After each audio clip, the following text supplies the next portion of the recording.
So welcome to the shop, and a little dilemma here this morning. I got a couple of BMS250 sharpeners, and when they're working right, they operate like this. See, you turn the cam on, the cam rotates, and it feeds the teeth into the sharpening stone. But on this one over here, there's no blade in it now, but this should turn, or should push forward when I turn on the advance.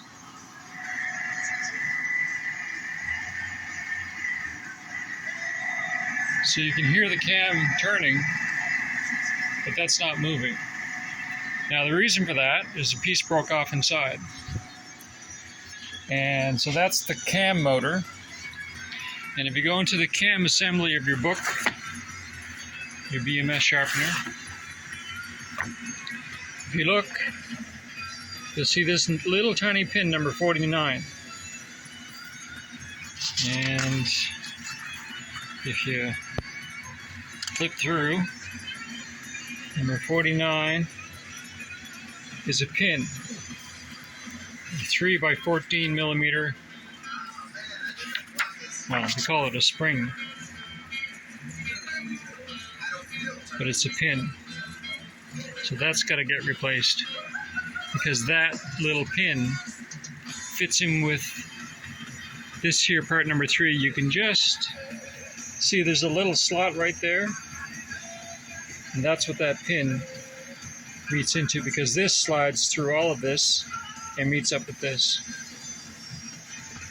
So basically it's a shear pin, and it's there for the same reason there's a shear pin in snowblowers. For example, if you hit something or it meets some resistance, the pin will break before anything in here breaks. These pins are really cheap. They're only like 30 or 40 cents each. I've had one go in this before, last year maybe, and so when I ordered more, I ordered a bunch of them. Should do me for a while. So I knew something was happening, because when this was working, there was a lot of resistance of the blade that was in the block, and I don't know, maybe the blade was a little too dry. Usually I just put a little bit of oil in them first, and the oil helps go through the block. Less resistance and makes it easier on the cam motor. So there's 4 screws here that got to come off. This here band clamp. And this is just a cover that comes off. These 4 screws and one way down in there got to come off, and that motor slides out. Then we'll replace the pin. So we're working our way through getting these screws out. I got this one out down on the bottom here, and it's just a short one like that. I got these 2 loosened, but we're going to leave them in for now. We're going to come over here to this next one, way down in there. So you might think, okay, well, I'll just get the hex in there. The hex won't fit. And before you decide to go and cut off your hex, what they've gone and done to be helpful is right in here, there's a hole which will allow you to fit the Allen key in.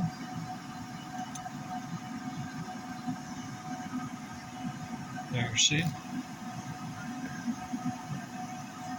And with a little bit of pressure, I might have to go get a pair of pliers.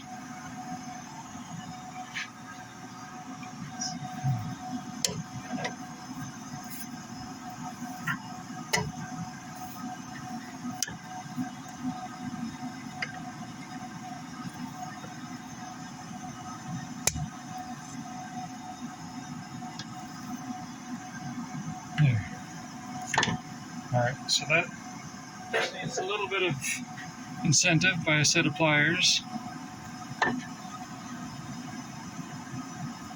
turn that.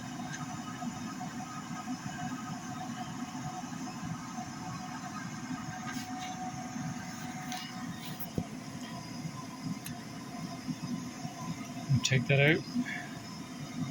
Spin it around.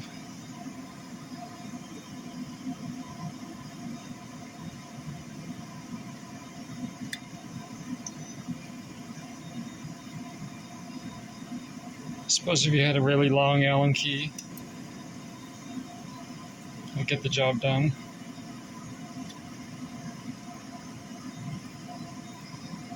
Yeah.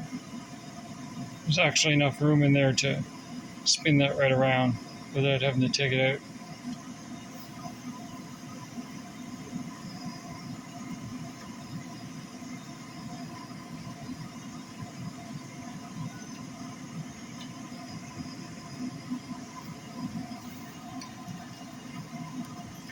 So I'm going to reach in there now and try and get that with my fingers.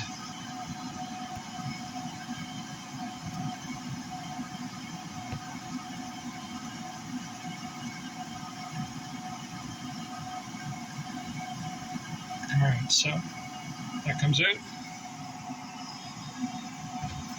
And we have to get these out.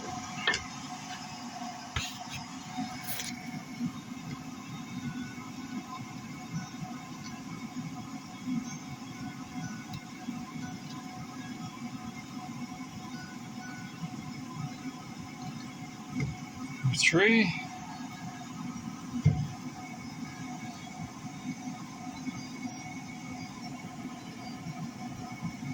I'm pushing with this finger just to lift the motor while I get this screw out.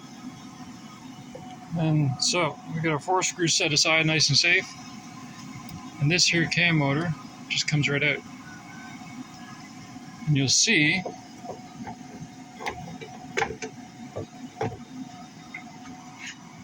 this collar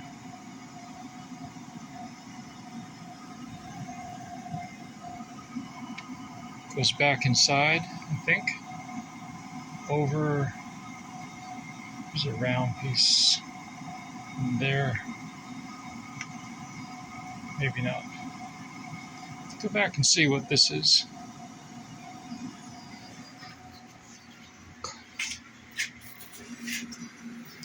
So, I don't know what that is. It came from in there with number 49. It's not listed as parts. No, number 50. What's 50? A bushing spacer. That appears to be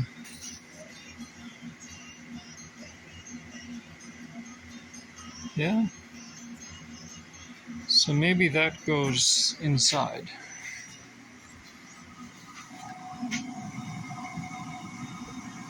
I'm going to flip that around, see if we can see.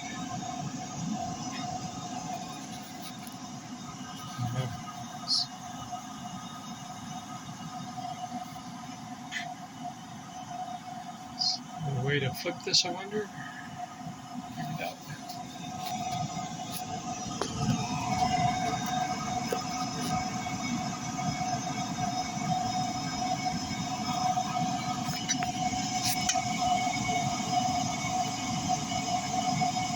Maybe that just sits in there.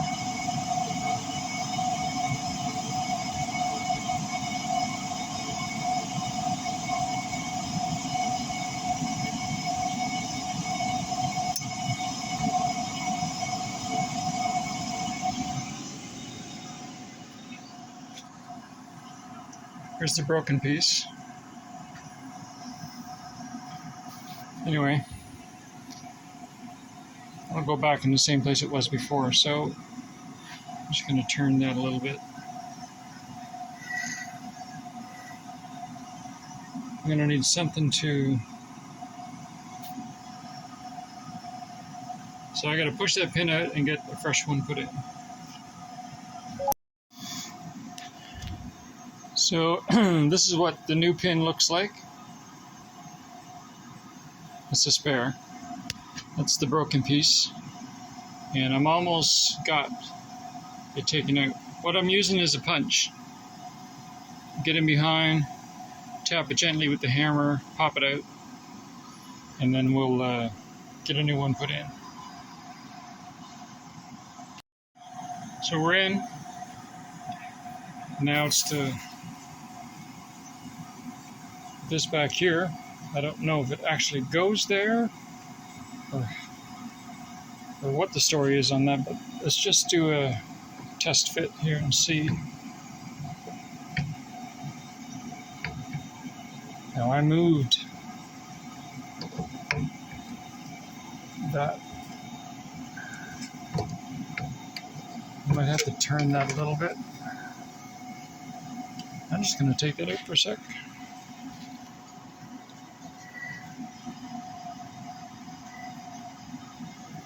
I can feel inside here.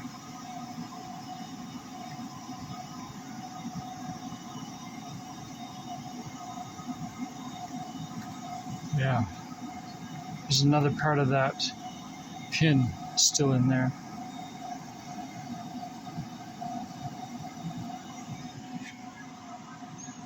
So that's the other little bit. So I'm going to feel inside. The slots to the cam are free. Okay, so now that collar slips right over that that cam piece in there. I'm just going to flip this around and see if we can see it. I don't know if that's going to work or not for lighting.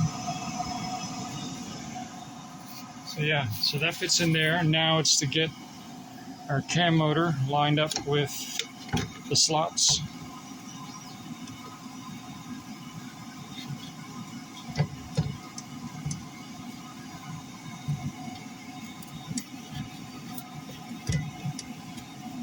Okay, so you can see I'm kind of fitting it there because I'm moving the cam at the same time. So we're there. It just needs to snug in place.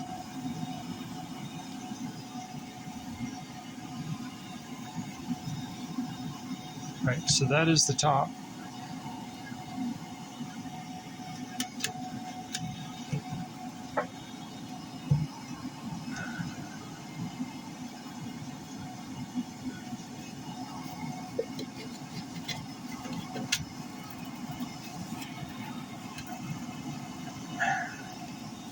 Still won't go in.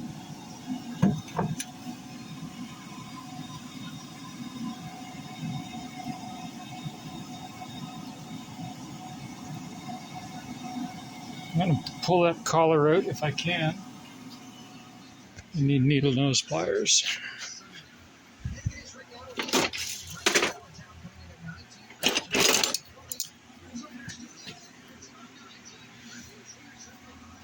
I'm going to pull that collar out and we're just going to see if we can get this to fit.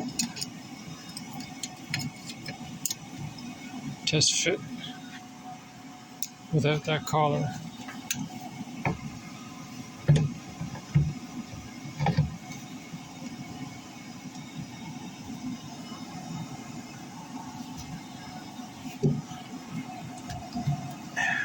Okay, so it does fit. Now it's just to get it's good and tight. So I'm guessing we're gonna have to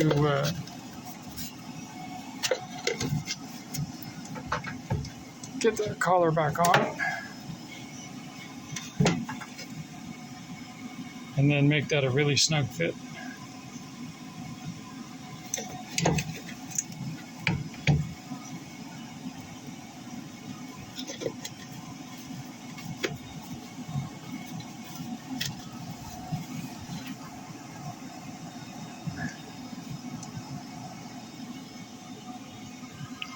Yeah. All right, so I found out why I can't get that on smoothly. This collar, see that Try and get that in focus. I don't know if you can see that scarring right up there. That means the pin that I just installed is a little too long.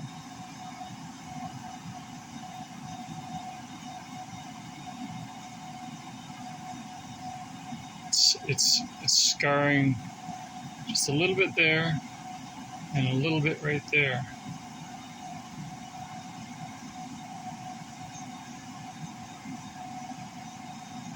So it's either, had I known that, I probably would have taken the pin over to a grinder and shorten it a little bit. So if you're fixing one of these, I would suggest, once you get this collar off, see if that pin is going to fit through. Because you know what? It won't fit. Pin's too long.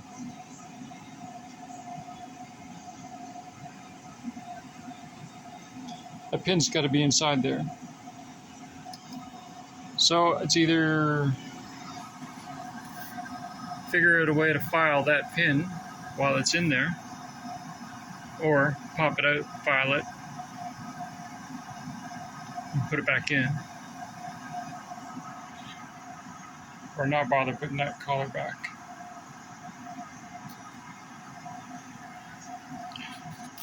I'm going to see how difficult it is to get that pin out without damaging it or the camshaft, because you got to whack it pretty good to get it in there.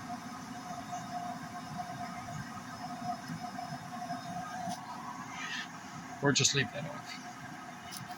I think for now, until I need to fix this again, for now I'm just going to leave that off. I'm going to keep it with this spare one, and I'm just going to mount that in, hook it all up together again. It should run fine. I think all this is for is to maybe, I don't know, capture these parts when they break. But there's a lot of room in here, back in here, so I think they'll just fall to the bottom if it does break again, with no harm to the shaft. So yeah, I'm just going to leave that off and put this thing back together. So we got the cam and motor all back on its housing. To get that screwed back on, minor detail.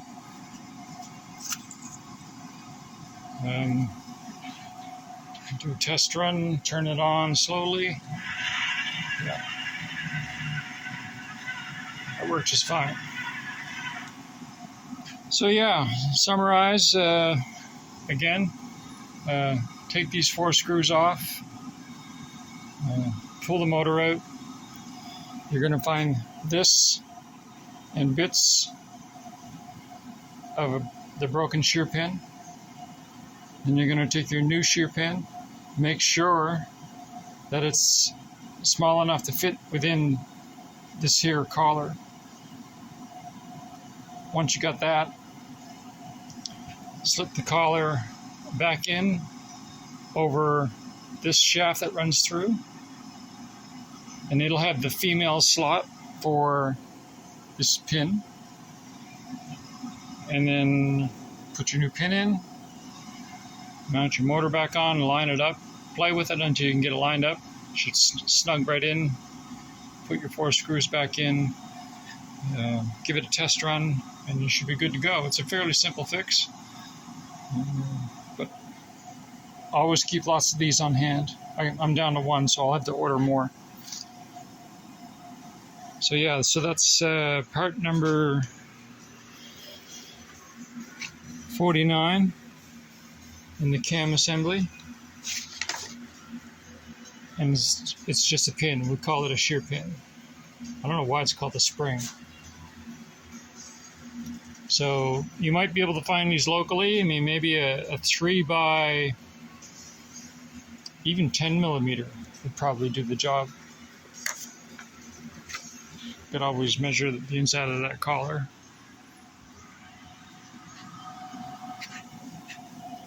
I would say 10 millimeters. Anyway, that's it.